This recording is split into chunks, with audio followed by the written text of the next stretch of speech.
इस लेक्चर में हम कांस्टेंट फाइंड करेंगे जब लिमिट एग्जिस्ट कर रही होगी। देखते हैं इसके लिए क्वेश्चन में हमें एफ ऑफ एक्स दिया गया है x+2 जब x less than equal to -2 होगा, और c+2 दिया गया जब x ग्रेटर देन -1 होगा। तो यहाँ पे और क्या दिया गया है, उन्होंने कहा कि find c so that limit x tends to -1 F of X exist. जब लिमिट एग्जिस्ट कर रही है तो हमें ये जो कांस्टेंट यहाँ पे आ रहा है, c कांस्टेंट आ रहा है, इसकी वैल्यू फाइंड करनी है। देखते हैं इसका सोल्यूशन। तो इसका मतलब कि हमें, अगर ये लिमिट एग्जिस्ट कर रही है तो इसका मतलब हमें दिया गया है कि लेफ्ट हैंड लिमिट इक्वल है राइट हैंड लिमिट के। तो ये रिजल्ट इसका मतलब हम एग्जिस्ट करता है, क्योंकि लिमिट एग्जिस्ट करती है तो इसका मतलब लिमिट तभी एग्जिस्ट करती है जब लेफ्ट हैंड लिमिट इक्वल होती है राइट हैंड लिमिट के। तो हम इस रिजल्ट को यूज़ करेंगे और इसको फाइंड करेंगे। सबसे पहले हम देख लेते हैं लेफ्ट हैंड लिमिट क्या आ रही है और राइट हैंड लिमिट क्या आ रही है, यानी दोनों लिमिट्स का हम आंसर फाइंड आउट कर लेते हैं पहले। तो लेफ्ट हैंड लिमिट के लिए हम क्या यूज़ करेंगे, हम फंक्शन यहाँ पे कौन सा रखेंगे, x less than equal to -1। ये वैल्यू हमारे पास लेस में आ रही है, जो वैल्यू लेस में आएगी वही लेफ्ट हैंड लिमिट के लिए यूज़ होगी।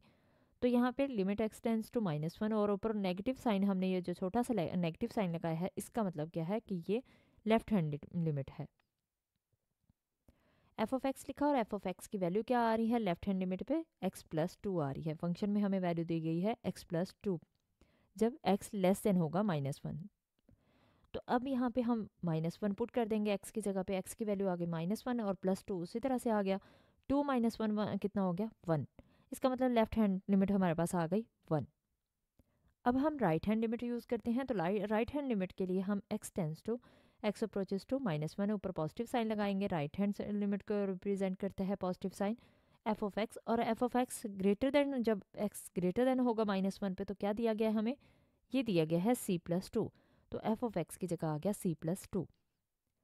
अब हम x की जगह इसकी वैल्यू पुट करेंगे, लेकिन यहाँ पे देखें कि यहाँ पे तो x नहीं आ रहा। इसका मतलब यही इसका आंसर होगा, यानी c+2 ही आ जाएगा राइट हैंड लिमिट की वैल्यू। अब हमारे पास लेफ्ट हैंड लिमिट का भी आंसर आ गया है और राइट हैंड लिमिट का भी आंसर आ गया है, और हमें कहा गया कि लिमिट एग्जिस्ट करती है। इसका मतलब कि लिमिट एग्जिस्ट करती है अगर, तो दोनों साइड्स इक्वल होंगी, यानी लेफ्ट हैंड लिमिट इक्वल होगी राइट हैंड लिमिट के।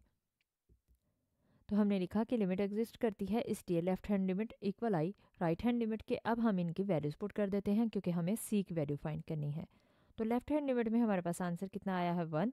तो इस साइड पे हमारे पास 1 आ गया, और राइट हैंड लिमिट में हमारे पास आया है c+2। तो 1 इक्वल आ गया c+2 के। चूँकि हमें सी की वैल्यू फाइंड करनी है, ये +2 इसके साथ एक्स्ट्रा वैल्यू आ रही है, तो ये +2 हम दूसरी साइड पे ले आएंगे। तो ये दूसरी साइड पे आके क्या हो जाएगा, नेगेटिव हो जाएगा। यानी सी किसके इक्वल होगा, 1 - 2 के।